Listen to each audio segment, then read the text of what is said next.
besar dan ikut di Yunani. Di Yunani menang medali emas ekonomi. Sekarang dia di Chicago University Amerika. Sebenarnya dia bisa diterima di Harvard. Pertimbangannya dia tidak masuk Harvard itu karena profesor ekonominya itu nggak ada peraih Nobel. Tapi di Chicago profesor ekonominya ada peraih Nobel. Dia ingin belajar dengan ahli-ahli itu katanya. Ya bagus, saya sampaikan ke Himyar, kamu nanti jadi teknorat ekonomi Indonesia masa depan. Ini terus yang terakhir untuk tahun ini Keisha. Keisha ini awalnya ikut lombanya komputer IT, hanya sampai tingkat provinsi tahun 2022. 2023 saya kumpulkan anak-anak. Waktu pertemuan pembentukan tim, saya sampaikan siapa yang kemarin ikut sampai provinsi, angkat tangan dia. Bapak izinkan ganti bidang. Oh boleh Pak, boleh. Gak harus di bidang yang sama. Akhirnya dia pilih biologi, berhasil sampai medali emas nasional. Dan kemarin bulan Juli di Astana, Kazakhstan, medali perak dunia. Sekarang di kedokteran UI.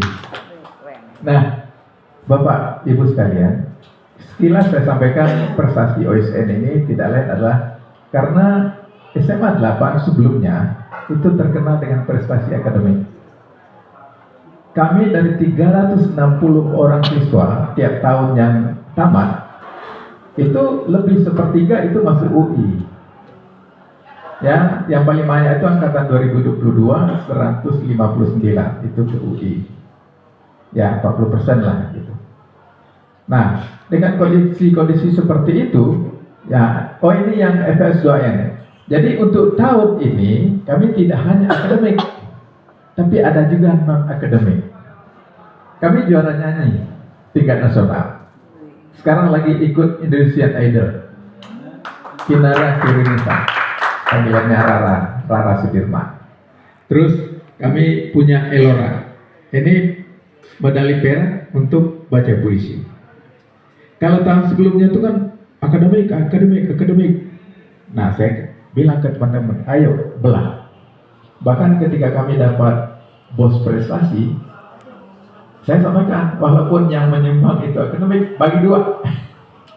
Pokoknya separuh akademik, separuh non akademik. Pengelolaannya di kami, akademik itu di bidang kurikulum atau bidang akademis. Jadi khusus pembinaan akademis nih, bidang kurikulum Bapak Ibu. Non akademik kesiswaan. Jadi apakah itu nanti FS2N, O2SN gitu kan, itu jatahnya Pak Idi. Tapi kalau OSN itu jatahnya Pak Hari. Nah, pembinaan kami seperti itu. Nah, hasilnya ya seperti tadi, alhamdulillah kami tiap tahun meningkat. Ketika saya datang memang turun sih, Himyar waktu itu hanya dapat 1 perunggu tahun 2022 OSN. Saya ditugaskan di sini. Dan saya mewarisi SMA 8 yang notabene siswanya sudah zonasi. Sampai secara bercanda saya sampaikan, saya Muklis adalah kepala sekolah zonasi. Kalau Burita kepala sekolah SMA unggulan 8. Itu tuh saya sampaikan. Kok gitu? Sampai kemudian dia bilang, Bapak jangan ngomong-ngomong zonasi. Iya kenyataannya gitu. Pokoknya prestasi. Iya siap gitu kan. Akhirnya ya tahun ketiga sudah memetik hasil. Akademik, non akademik sudah muncul prestasi kita. Untuk olahraga juga, kami punya atlet silat yang ikut kejuaraan Asia. Taekwondo kejuaraan Asia. Jadi sudah mulai belahan kiri kanan. Dan untuk kegiatan ekstrakurikuler semuanya kami layani. Nah, terkait dengan guru, ya kita memang mayoritas seperti Pak Edi tadi sampaikan dari etnis Jawa. Tapi tidak menutup kemungkinan orang Sumatera terlibat. Saya orang Padang, Sumatera Barat. Ya, kebetulan kepala sekolah di sini yang orang Padang ada berapa orang ya? Eliza, Agus, saya, Pak Nur. Ya, ada pokoknya SMA 8 itu beberapa orang itu kepala sekolahnya dari Padang. Karena orang Padang itu ya memang ya itu tadi, kalau nggak untung nggak mau dia gitu. Jadi harus punya prestasi.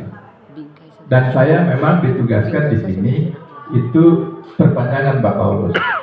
Jadi kepala sekolah saya sebenarnya kan kalau Jakarta itu punya ketentuan jabatan kepala sekolah hanya 8 tahun, 2 periode.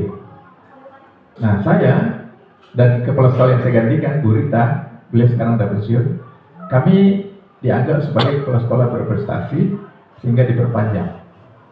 Dan saya diperpanjang 1 periode dan ditugaskan di sini. Dan saat ini saya membawahi 2 sekolah.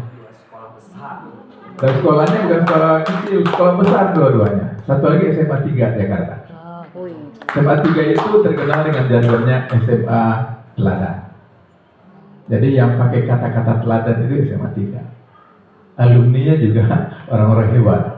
Menko Polhukam itu alumni dari 3. Erick Thohir alumni 3. Terus Deputi Gubernur Senior alumni 3. Raffi Ahmad itu dari 3. Menurut saya itu. Nikita Willy, saya wali kelasnya. Siapa yang dulu suka nonton sinetron? Wali kelasnya Nikita Willy itu Muklis namanya. Ya.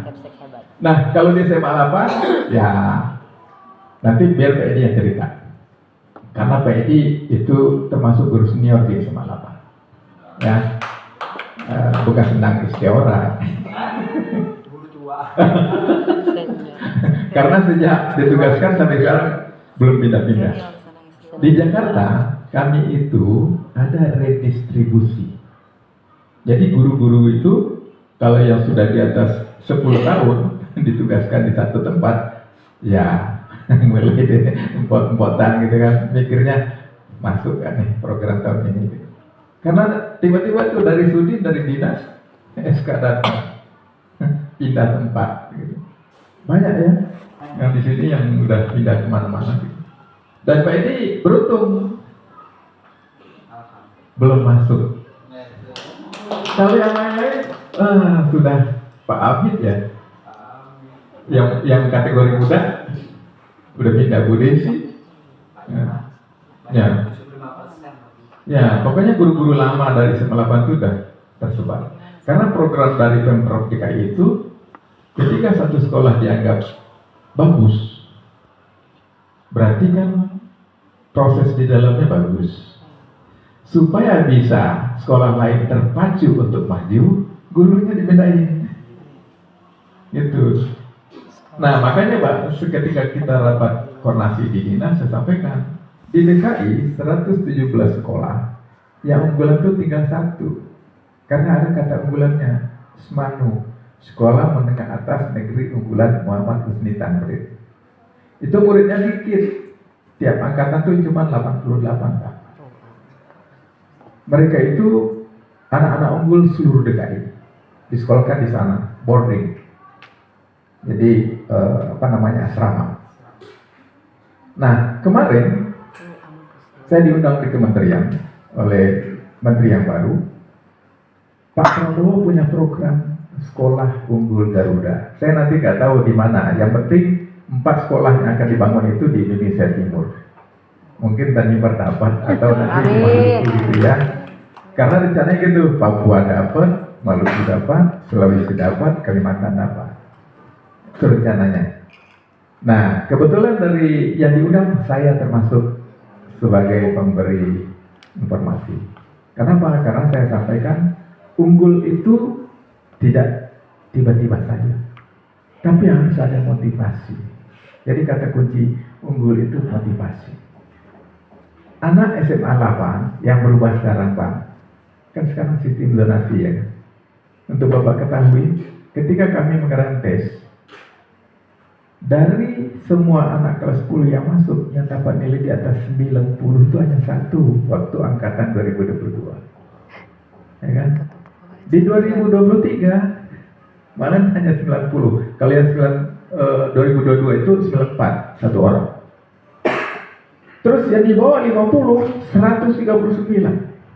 Jadi nggak ada beda dengan sekolah lain. Nah, untuk meningkatkan keinginan belajar itu, strategi kami adalah kami mengadakan kegiatan LDK awal. Dan itu dilaksanakan di markasnya tentara.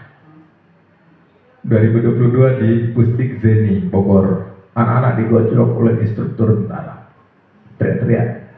Kemarin di Rindam ya. Nah, 2023 di Rindam. Ini alumninya. Mantap. Ya kan? Ketua TK sekarang. Ketua OSIS juga ya, bareng ya.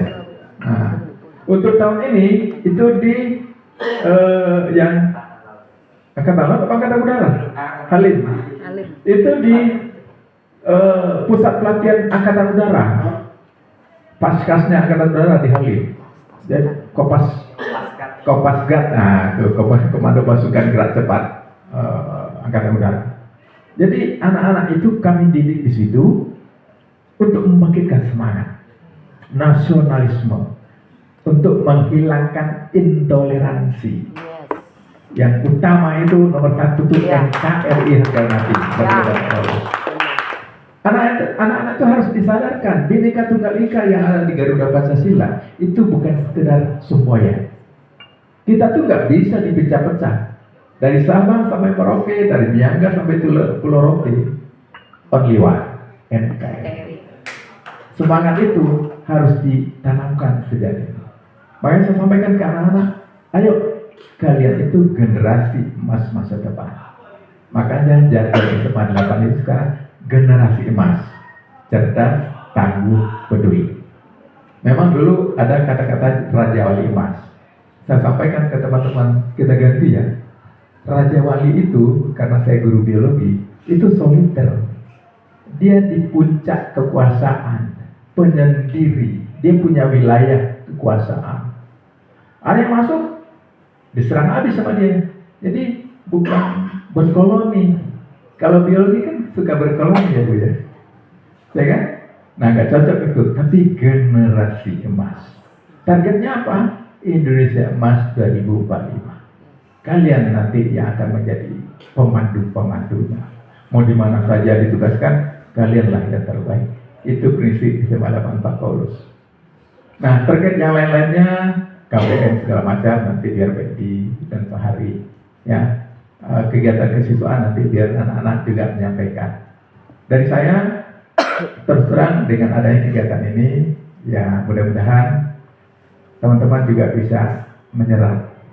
Kami dimudahkan karena berada di Jakarta. Nah, mendengar Pak Paulus tadi, dengan internet, betul Pak, dengan adanya internet, apa saja aktivitas itu akan lebih mendunia. Dan saya yakin SMA Negeri 10 Samlaki di Kota Samlaki ya kan, mudah-mudahan ke depan akan semakin baik. Amin. Karena kemarin ketika kami ketemu dengan Pak Menteri, itu ada dari Jayapura. Ya kan? Lalu ada dari Sulawesi, ada dari Kalimantan. Pokoknya ada dari awal 7 sekolah yang diundang diskusi dari daring, akhirnya menjadi 19. Dari 19 inilah muncul satu simpulan oleh Pak Menteri, SMA Negeri Unggulan Garuda. Itu inisiasi dari Pak Prabowo sebagai Presiden. Karena beliau, mohon maaf, mungkin Bapak Ibu nonton ya ketika beliau pidato di DPR ya, semangatnya luar biasa. Saya maaf udah tua tapi nggak sadar meleleh. Ini baru pemimpinku semangatnya gitu. Kalau benar apa yang boleh bilang, saya yakin Papua maju, Maluku maju. IKN itu pas di tengah. Jadi hubungan dengan ibu kota itu akan semakin dekat. Mudah-mudahan aja nanti tol lautnya Pak Jokowi terwujud. Sehingga yang tadi berapa jam Pak? Pesawat? Kalau kapal 2 hari 2 malam. Ya nanti ganti Pak dengan kapal cepat. Ya, lihat. Waduh, ini di Maluku Selatan ini Laut Arafuru dekat dengan Timor Leste, ya kan? Bisa-bisa mainnya Pak Paulus ke Timor Leste, lebih dekat gitu. Iya. Nah, terakhir dari saya, ya Pak Paulus monggo nanti apa yang dibutuhkan oleh Bapak dan teman-teman silakan dengan Pak Edi dan Kak. Kalau saya seperti saya katakan tadi, saya sekarang itu 2 sekolah Pak. SMA 3 itu muridnya 956, 27 rombel, sekolah besar. Nah di sini 1060. Karena kita 30 rombelnya. Nah, semuanya itu punya problematika. Tapi alhamdulillah ya sampai saat ini saya masih sehat-sehat aja. Karena semuanya sesusah apapun yang penting senyum. Nah, gitu. Toh, tugas itu diberikan kepada yang mampu, ya kan? Saya sudah sampaikan ke pimpinan-pimpinan, kenapa harus saya pegang 2 sekolah besar? Kenapa nggak ganti nama yang lain? Ya itulah bedanya Pak Muklis. Kebetulan saya mantan ketua MKKS DKI. Kalau waktu jadi guru, saya ketua MIMT Biologi DKI. Saya mantan instruktur nasional. Ketika saya naik jadi kepala sekolah, saya berhenti dari di narasumber di direktorat. Karena saya fokus jadi kepala sekolah. Karena saya katakan, target saya ketika saya jadi guru, harus jadi guru yang paling bagus, kepala sekolah. Gitu. Saya dulu ketika saya ke Makkah, saya doanya itu jadi kepala sekolah, bukan kepala dinas. Kalau kepala dinas, akhirnya insya Allah jadi kepala sekolah sampai pensiun. Gak lama lagi Pak, 1,5 tahun lagi, kalau umur panjang. Amin. Nah, sebagai kata terakhir nanti kegiatan kesiswaan, nanti anak-anak juga boleh nanya ke temannya, ya. Gimana kondisi di SMA 8, Pak Muklis itu galak nggak gitu kan? Pokoknya serem nggak gitu kayak. Pak Muklis itu orangnya baik, paling baik se-Indonesia. Orang namanya aja nama Muklis ya. Muklis itu artinya ikhlas Pak Muklis. Jadi ikhlas, tapi hanya jangan hilang. So kalau hanya hilang, Muklis artinya bangkrut. Karena itu dari bahasa Arab. Ya, melayani dengan ikhlas. Tuh. Jadi dimanapun ditugaskan. Kebetulan saya pernah di 34, di 70, di 85, di 112. Ini yang ke-5. Tapi kalau PRT-nya ada 4. 101, 85, 37, sama 3. Jadi kalau dihitung itu 9 sekolah Pak. Yang pernah. Dan keseharian seperti ini. Pak Muklis sekolah kalau duduk di sana, tapi kalau lagi di luar itu Pak Guru. Itu. Demikian, mohon maaf. Tadi kan udah dikenalin ya, Pak Hari, Pak Edi kan udah. Nanti kalau untuk siswa nanti siapa lagi yang mau datang? Oh iya, ya. Jadi itu saja dari saya. Saya kiri bila kita pilih hidayah. Assalamualaikum warahmatullahi wabarakatuh. Waalaikumsalam.